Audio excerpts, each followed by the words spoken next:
Hello guys, welcome to my new vlog. तर आजचा vlog खूपच क्रेझी असणार आहे. आज आपण हे करणार आहे मावशीवर प्रँक, एक छोटासा प्रँक करणार आहे.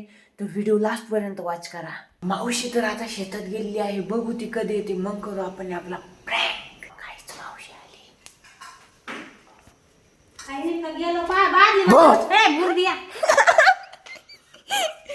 गाईज, कसं वाटलं तुम्हाला प्रँक?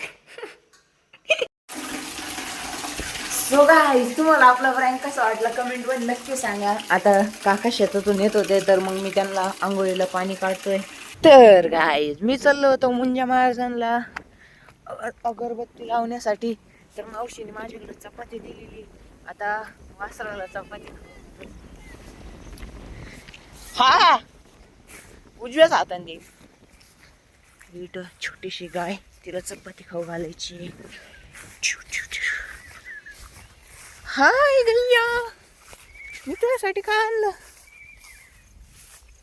धर पडलो, धर धर.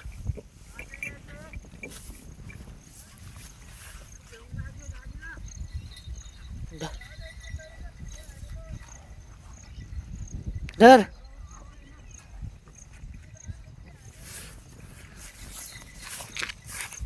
मी मुंजा महाराजांना आणि देवांना लावली होती अगरबत्ती. आता आपण जाऊया घरी. मी सध्या तर अगरबत्ती लावून आलतो. तर मला हे बैल बघायला सांगितलं होतं. काका गेले घरी थोड्या वेळासाठी, मग काका आले का काका येतील. आता सध्या मला या बैलांपाशी थांबायला सांगितलंय. तर गाईज, मावशी आता शेतात गेली आहे आणि मी घरात होतो. ती रोज मला बोलत असते तू शेतात येत नाही.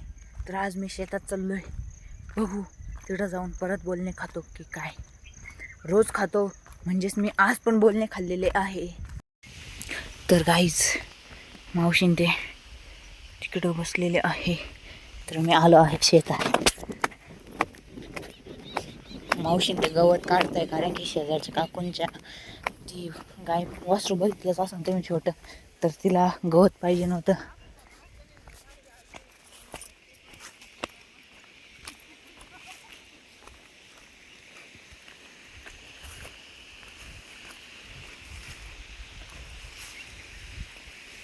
हाय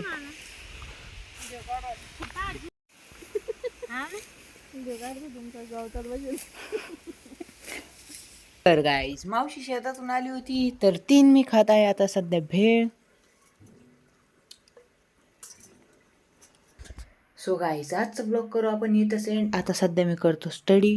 भेटू आपण नेक्स्ट ब्लॉगमध्ये. आय होप तुम्हाला आजचा ब्लॉग आवडला असेल. ब्लॉग आवडला असेल तर लाईक शेअर सबस्क्राईब करायला विसरू नका. Thank you so much for watching.